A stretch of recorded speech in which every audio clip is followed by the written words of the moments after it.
ମାତୃତ୍ୱ। ଜଙ୍ଗଲ ଭିତରଟା କଳା କିଟିକିଟି ଅନ୍ଧାର। ଗଛପତ୍ରରେ ଝିପିଝିପି ବର୍ଷା ପାଣିର ଟପ୍ ଟପ୍ ଶବ୍ଦ ସାଙ୍ଗକୁ ଝିଙ୍କାରୀର ଝିଁ ଝିଁ, ପୁଣି କେଉଁ ଅଜଣା ଜନ୍ତୁର ଗର୍ଜନ, ଏସବୁ କିନ୍ତୁ ବେଖାତିର କରି ଆଗେଇ ଚାଲିଛି କୁନ୍ତ କାଖରେ ତାର 3 ମାସର ଛୁଆ। ଆଉ ଉପାୟ ବା କ'ଣ? ଜଙ୍ଗଲୀ ଜାନୁଆରଙ୍କ ଠାରୁ ବି ଭୟଙ୍କର ସେ ଲୋକଗୁଡ଼ାକ କେଉଁ ମୁହୂର୍ତ୍ତରେ ଆସିଯିବେ ଆଉ ତାଠୁ ଛଡ଼େଇ ନେବେ ତା ଛୁଆକୁ। ଆଜିକି 2 ମାସ ହେଲା ସେମାନେ ତାକୁ ଖୋଜୁଛନ୍ତି, ଆଉ କୁନ୍ତ ଦେହ ଛପା ଦେଇ ଏଯାବତ୍ ବଞ୍ଚେଇ ରଖିଛି ନିଜର ନୟନ ପିତୁଳାକୁ। ହେଲେ କେତେ ଦିନ? ସେମାନେ ବି ନଛୋଡ଼ ବନ୍ଧା। ପୃଥିବୀର ଶେଷ ପର୍ଯ୍ୟନ୍ତ ବି ଯିବାକୁ ପଡ଼ିଲେ ଯିବେ ଆଉ ତାକୁ ଖୋଜି ବାହାର କରିବେ। ଶୁଣିଲୁଣି, କୁନ୍ତ ପୁଣି ଥରେ ମା ହେବ। ପଡ଼ିଶା ଘର ରେବା ବୁଢ଼ୀର ଏଇ ଚୁପ୍ ଚୁପ୍ କଥାତକ ଶୁଣି ମନୁଆର ଛାତିଟା ଫୁଲିଗଲା ଖୁସିରେ। ହାଣ୍ଡିଆ ନିଶା ବି ଚଟକିନା ଉତୁରିଗଲା। ସତ କହୁଛୁ? ମନୁଆର ଆଖି ଖୁସି ହୋଇଗଲା। ଓହୋ, ଏତେ ଦିନକେ ଠାକୁର ମୋ ଡାକ ଶୁଣିଲେ। ପୁଅ ହେଲେ କ୍ଷୀରି ପୁରୀ କରି ଭସେଇ ଦେବି ଲୋ ବୁଢ଼ୀ। ଘର ଭିତରେ ଥିବା କୁନ୍ତ କାନରେ ସଫା ସଫା ପଡ଼ିଲା ଏ କଥାବାର୍ତ୍ତା। ଦେହ ମୁଣ୍ଡ ଶିରଶିର ମାରିଗଲା, ଆଉ ମନଟା କେଉଁ ରସାତଳକୁ ଦବିଗଲା। ମା ହବାର ଖୁସିତକ ବି କୁଆଡ଼େ ମିଳେଇଗଲା ପାଣି ଫୋଟକା ପରି। ହେଲେ କୁନ୍ତର ଇଏ ପ୍ରଥମ ଗର୍ଭ ନୁହଁ। 2 ବର୍ଷ ତଳେ ବି ସିଏ ମା ହେଇଥିଲା। ହେଲେ ସେତେବେଳେ ଯିଏ ମଞ୍ଜି ବୁଣିଥିଲା ସିଏ ହିଁ ଫଳନ୍ତି ଗଛକୁ ଓପାଡ଼ିକି ଛଡ଼େଇ ନେଇଥିଲା ତା ହାତରୁ। କୁନ୍ତର ସୁନ୍ଦରିଆ ମୁହଁ ଆଉ ଖୁନ୍ଦିଲା ଦେହ ହାତକୁ ଦେଖି କେତେ ନେହୁରା ନ ହୋଇଥିଲା ମନୁଆ ତାକୁ ନିଜର କରିବାକୁ। 6 ମାସ କାଳ ଅଧିଆ ପଡ଼ିଲା ପରି ତାଙ୍କ ଗାଁ ପୋଖରୀ ମୁଣ୍ଡ ବରଗଛ ତଳେ ବସି ରହିଲା, ଆଉ କୁନ୍ତକୁ ଦେଖିଲା କ୍ଷଣି ବାୟାଙ୍କ ପରି ଘୂରି ବୁଲିଲା ତା ପଛେ ପଛେ। ଶେଷରେ କୁନ୍ତର କୁଆଁରୀ ମନ ତରଳିଗଲା। ଦୁହେଁ ପରସ୍ପରକୁ ଆପଣେଇ ନେଲେ, କେବେ ବି ଅଲଗା ନ ହେବାର ପଣ କରି। ପିଲାଦିନରୁ ବାପା ମା ଛେଉଣ୍ଡ ମନୁଆ ନିଜେ କୁନ୍ତ ବାପା ପାଖକୁ ତା ଝିଅ ହାତ ମାଗିବାକୁ ଗଲା। କୁନ୍ତ ବାପଟି ଭଲ ମଣିଷ, ମୂଲ ମଜୁରୀ କରି ପରିବାର ପୋଷେ। ଦେଖିଲା ବଢ଼ିଲା ଝିଅକୁ ଆଦରି ନେବାକୁ ଛାଁକୁ ବର ଆସି ଘର ଦୁଆରେ ଠିଆ, ପୁଣି ଟୋକାଟା ବି ପାରିବାର। ପଥର ଖାଦାନରେ ଖଟିକି ଭଲ 2 ପଇସା ରୋଜଗାର କରୁଛି। ତେଣୁ ଦୈବକୁ ସୁମରି ଟେକିଦେଲା ଝିଅକୁ ତା ହାତରେ। କେଡ଼େ ସୁଖରେ କଟିଗଲା ପରସ୍ପରକୁ ଜୀବନ ଦେଇ ଭଲ ପାଉଥିବା ମଣିଷ ଦିଟାଙ୍କ ଦିନଗୁଡ଼ାକ। ଖରା ମରୁଡ଼ି ଦାଉରୁ ଫାଟି ଯାଇଥିବା ବିଲରେ ସତେ ଯେମିତି ଅଜାଡ଼ି ହୋଇପଡ଼େ ବାଦଲ ଫଟା ବର୍ଷା। କୁନ୍ତ ଲାଜରେ ଓଢ଼ଣାକୁ ଟାଣି ଧରେ, କିନ୍ତୁ ଏତେ ଦିନର ଅପେକ୍ଷାର ଭରଣା ଚାହେଁ ମନୁଆ। ନିଜ ପାଖକୁ ଭାରିଯାକୁ ଟାଣି ଆଣେ, ଆଉ ଅଜସ୍ର ଗେଲରେ ପୋତି ପକାଏ ତା ପୁରିଲା ପୁରିଲା ଦେହ ସାରା। କଲିଜାକୁ ବତୁରେଇ ରଖିଥିବା ନିଛକ ଭଲ ପାଇବାର ଭାବ ପ୍ରକାଶ ପାଏ 2 ପ୍ରାଣୀଙ୍କ ଗାଢ଼ ଆଲିଙ୍ଗନରେ। ମନୁଆର କଳା ମଚମଚ ଟାଣୁଆ ଛାତିରେ ମୁଣ୍ଡ ରଖି କୁନ୍ତ ଶୋଇଯାଏ ପ୍ରଶାନ୍ତିର ଗାଢ଼ ନିଦରେ। ଗେରସ୍ତର ଆଦର ପାଇ କୁନ୍ତ ବି ଢାଳିଦେଲା ତା ବୁକୁ ତଳର ସବୁତକ ସ୍ନେହକୁ।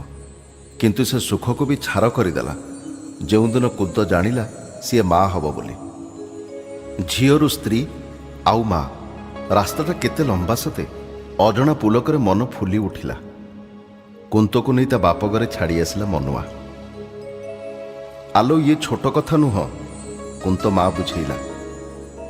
ଠାକୁର ସିନା ଧରାକୁ ତିଆରିଛି, ହେଲେ ମଣିଷକୁ କିଏ ତିଆରିଛି? ସେଇ ମାଇପି ନା।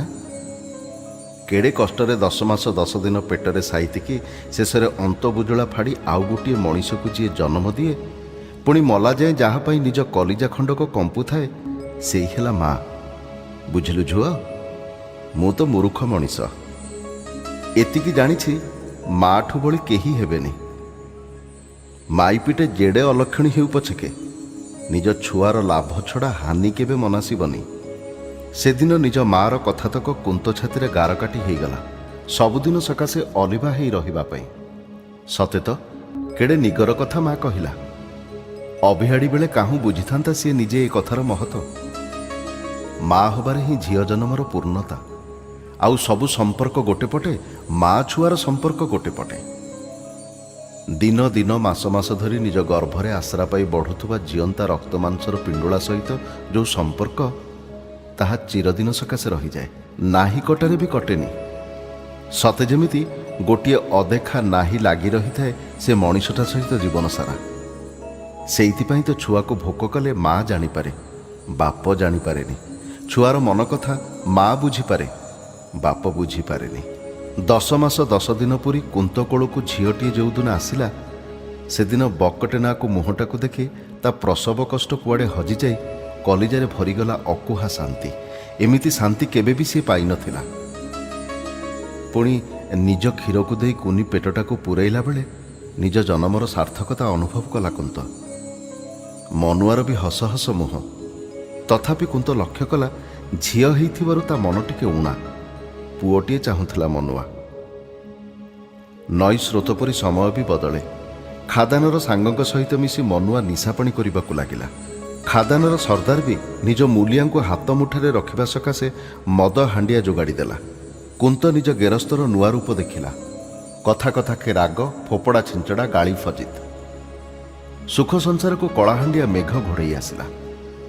ଖାଦାନ ସର୍ଦ୍ଦାର ସହିତ ସହରୀ ଦଲାଲ ବୀରସିଂର ଭାବଦୋସ୍ତି ଅଛି। ବୀରସିଂ ଗାଁ ଗାଁ ବୁଲି ପିଲା ଯୋଗାଡ଼େ ଆଉ ଚଢ଼ା ମୂଲରେ ସହରରେ ବିକେ। ମଣିଷ ପିଲା କିଣିବାକୁ କି ଲୋକ ଅଭାବ। ମନୁଆର ଝିଅ ଜନ୍ମ ହେବା କଥା ଖାଦାନ ସର୍ଦ୍ଦାରଠୁ ଶୁଣି ବୀରସିଂର କୁଟୁଳିଆ ମନରେ ଖେଳିଗଲା ଚମକ। ମନୁଆକୁ ଖୁବ୍ ବିଦେଶୀ ମଦ ଦେଇ ନିଜର କଲା ବୀରସିଂ। ଝିଅ ଜନ୍ମ ହେଇଥିବାରୁ ମନ ଉଣା ନ କରିବାକୁ ଉପଦେଶ ଦେଲା। ଆରେ ଫିକର କରନି, ତୁ ପା ଖାଣ୍ଟି ମର୍ଦ ପୁଅ, ଚାହିଁଲେ ଗଣ୍ଡା ଗଣ୍ଡା ପୁଅ ତୋର ହେବେ। ଏ ଝିଅକୁ ରଖି କ'ଣ କରିବ? ରଖିଲେ ବାହାଚୁଡ଼ା ତ ପୁଣି କରିବୁ। ତୁଟା ଗରିବ ମଣିଷ, ଏତେ କଥାକୁ ପାରିବୁ ନା? ମୋ କଥା ମାନେ ତାକୁ ବିକିଦେ। ଦିନକୁ 200 ଟଙ୍କା ମଜୁରୀ ପାଇ କଲବଲ ହେଉଥିବା ମନୁଆକୁ ଲୋଭ ଦେଖାଇଲା ବୀରସିଂ। ଝିଅକୁ ବିକିଦେଲେ ଏକା ଥରକେ 20,000 ଟଙ୍କା ପାଇବ ସିଏ। ମନୁଆର ଆଖି ଖୁସି ହୋଇଗଲା। କଥା ଦେଲା ଝିଅକୁ ଦେଇଦେବ। ସିଂହେ ବି ସାଥି ସାଥି 5,000 ଟଙ୍କା ତା ହାତରେ ବଇନା ଗୁଞ୍ଜିଦେଲେ। ସହରରେ ଥିବା ବଡ଼ ଦଲାଲକୁ ସେ କଥା ଦେଇଛି ଦିଲ୍ଲୀର ଜଣେ ସାହେବାଣୀଙ୍କ ଶୂନ୍ୟକଳ ପୂରଣ କରିବାର ଜବାବ କରିଛି ବଡ଼ ଦଲାଲ 2 ଲକ୍ଷ ଟଙ୍କା ପ୍ରତିବଦଳରେ। ସେମାନେ କୁଆଡ଼େ ବଡ଼ ଲୋକ, ହେଲେ ଅପୁତ୍ରିକ। ଛୁଆଟିଏ ଦରକାର ତାଙ୍କ ଶୂନ୍ୟ ଜୀବନରେ। ହେଲେ କୁନ୍ତର ମା ହୃଦୟ ଏ ହିସାବ ବୁଝେ ନାହିଁ। ଛାତିରେ ଚାପି ଧରିଲା 4 ମାସର ଝିଅକୁ ଆଉ ମନୁଆର ବିଧା ଚାପୁଡ଼ା ଗୋଇଠାକୁ ଆଖି ବୁଜି ସହିଗଲା ଘଡ଼ିଏ କାଳ। ହେଲେ ମନୁଆର ବଳ ଆଗରେ ଶେଷରେ ହାର ମାନିବାକୁ ବାଧ୍ୟ ହେଲା କୁନ୍ତ। ଛୁଆକୁ ତାଠୁ ଝାମ୍ପି ନେଲା ମନୁଆ ଆଉ ବାହାରେ ଅପେକ୍ଷା କରିଥିବା ବୀରସିଂ ହାତକୁ ଟେକିଦେଲା। କୁନ୍ତର କଲିଜାରୁ ଖଣ୍ଡିକିଏ କାଟିନେଲା ସତେ ଯେମିତି। ମୂର୍ଚ୍ଛା ହେଇ ପଡ଼ିଲା। ଖାଇବା ପିଇବା ଭୁଲି ଖାଲି ମାଟି କାନ୍ଥକୁ ଆଉଜି ବସି ରହିଲା ପଥର ପରି 2 ଦିନ ଧରି। ଶାଳି ହୁଣ୍ଡିଟାଏ ଜମା ବୁଝୁନି। ଆଲୋ ଆମ ଝୁଅ ଏଇନୁ ସାହେବାଣୀ ହେଇ ରହିଥିବ, ଏଠି ଗୋବର ଲିପା ମାଟି ଭୂଇଁରେ ପଡ଼ି କ'ଣ ପାଇଥାନ୍ତା? କୁନ୍ତ ସେ କଥାର ଜବାବ ଦିଏନି, ଖାଲି ଭାବେ କୋଉ ଅଜଣା ଅଶୁଣା ରାଇଜରେ ତା ଧନ ଥିବ, କିଏ ତାକୁ ରଖିଥିବ। ତା ଦୁକୁଦୁକିରେ କିଏ ତେଲକନା ଆଉ ମୁଣ୍ଡରେ କଳାଟିପା ନାଇ ଦେଉଥିବ। ତା ପେଟ ପୂରିଥିବ ତ। ଏଠି କୁନ୍ତ ଆଖିର ଲୁହ ସାଥୀକୁ ଛାତିରୁ ଅନବରତ ବହି ଚାଲିଛି କ୍ଷୀର। କଥା ନ କହିଲେ ବି ସେ ନିଶ୍ଚୟ ଖୋଜୁଥିବ ତା ମାଆର ପରଶ। ଛାତି ଭିତରଟା ଖାଲି କୋରି ହୋଇଯାଏ କୁନ୍ତର। ସତରେ କେତେ ନିଷ୍ଠୁର ମନୁଆ ପାଲଟିଗଲା। ଟଙ୍କା କେଇଟା ପାଇଁ ନିଜ ରକତକୁ ବି ବଳି ଦେଇଦେଲା। ମନୁଆ କିନ୍ତୁ 20,000 ଟଙ୍କାକୁ ସାଙ୍ଗମାନଙ୍କ ସହିତ ମଦ ମାଉଁସ ଖାଇ ଉଡ଼େଇ ଦେଲା ଚାହୁଁ ଚାହୁଁ।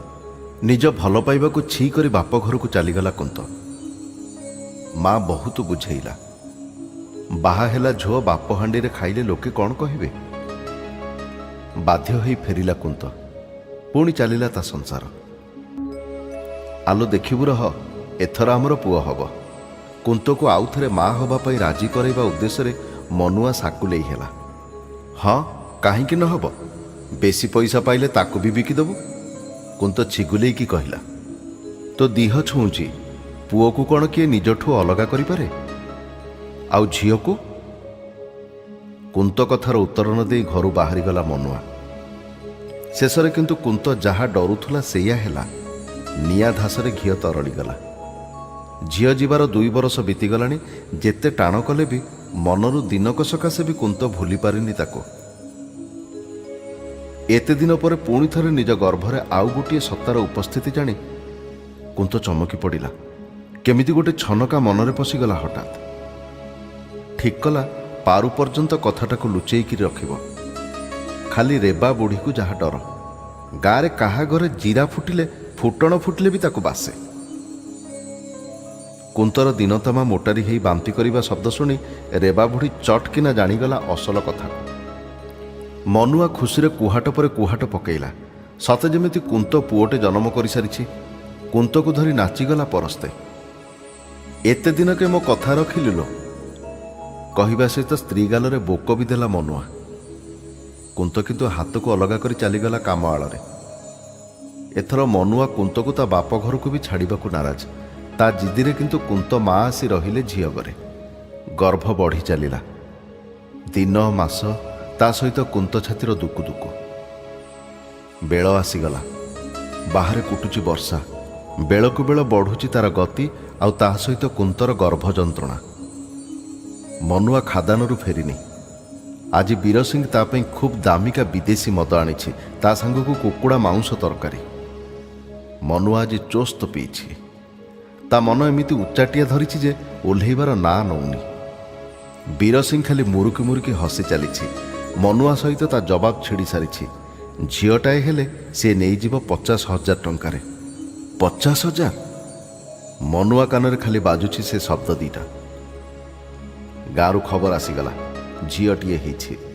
ବୀରସିଂ ରାକ୍ଷସ ପରି ହସି ଉଠିଲା, ଆଉ ମନୁଆ ହାତରେ ଧରେଇ ଦେଲା 10,000। କଥା ଛିଡ଼ିଗଲା।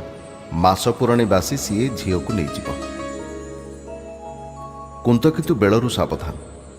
ତା ମାଆକୁ ସିଏ ଚେତେଇ ଦେଇଛି ତା ଜ୍ୱାଇଁର ଅମାନସିକତା ବିଷୟରେ। ତେଣୁ କୁନ୍ତ ମା ବି ହୁସିଆର ହେଇ ରହିଛି। ଛୁଆକୁ ନିଜଠୁ ମୁହୂର୍ତ୍ତକ ସକାଶେ ବି ଅଲଗା କରୁନି। ମାସ ପୁରାଣୀ ସରିଲା। ମଢ଼ଠୁ ପୁଳେ ମାଉଁସ ଖୁମ୍ପି ନେବା ଆଶାରେ ଚିଲ ପରି ମନୁଆ ଆସି ହାଜର। ତାକୁ ବୀରସିଂ ବହୁତ ମଦ ପିଆଇଛି। ହାତରେ ଗୁଞ୍ଜି ଦେଇଛି ବିଡ଼େ ଟଙ୍କା।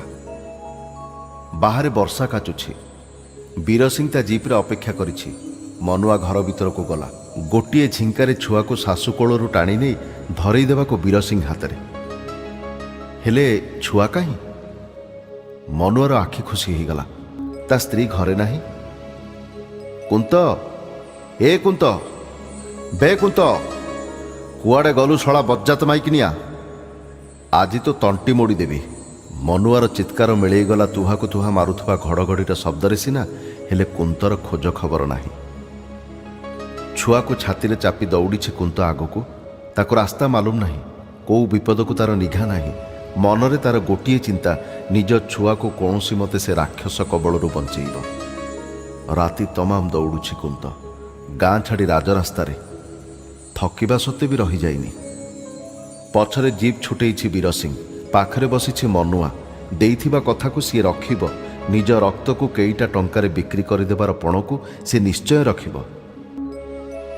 ଦିନକ ସକାଶେ ବାପଘର କି ଶାଶୁଘର ଗାଁର ସରହଦ ଟପି ନଥିବା କୁନ୍ତ ପ୍ରାଣ ବିକଳରେ ଦୌଡ଼ୁଛି ଲମ୍ବି ଯାଇଥିବା ରାଜରାସ୍ତାରେ। ପଛରୁ ଗାଡ଼ି ଶବ୍ଦ ଶୁଭିଲାରୁ କୁନ୍ତ ଛାଁକୁ ରାସ୍ତାକଡ଼ ଝାଟିମାଟି ଜଙ୍ଗଲ ଭିତରକୁ ପଶିଗଲା। ତୀର ବେଗରେ ଜିପ୍ ମାଡ଼ି ଚାଲିଛି ଆଗକୁ, କୁନ୍ତକୁ ପଛରେ ଛାଡ଼ି। ଘଡ଼ିଏ କାଳ ଚିନ୍ତାରେ ପଡ଼ିଗଲା କୁନ୍ତ। କୁଆଡ଼େ ଯିବ? ଗାଁକୁ ଫେରିଲେ ମନୁଆର ଡର। ସହରଟା କି ଜିନିଷ ତାହା ତାକୁ ଅଜଣା। କ'ଣ କରିବ ସିଏ? ବର୍ଷା କମିବାର ନାଁ ନଉନି। ମାସକର ଛୁଆକୁ ପାରୁ ପର୍ଯ୍ୟନ୍ତ ନିଜ ପଣତ କାନିରେ ଘୋଡ଼େଇ ରାସ୍ତାକଡ଼ ମାଟିରେ ଚାଲିଲା ଆଗକୁ।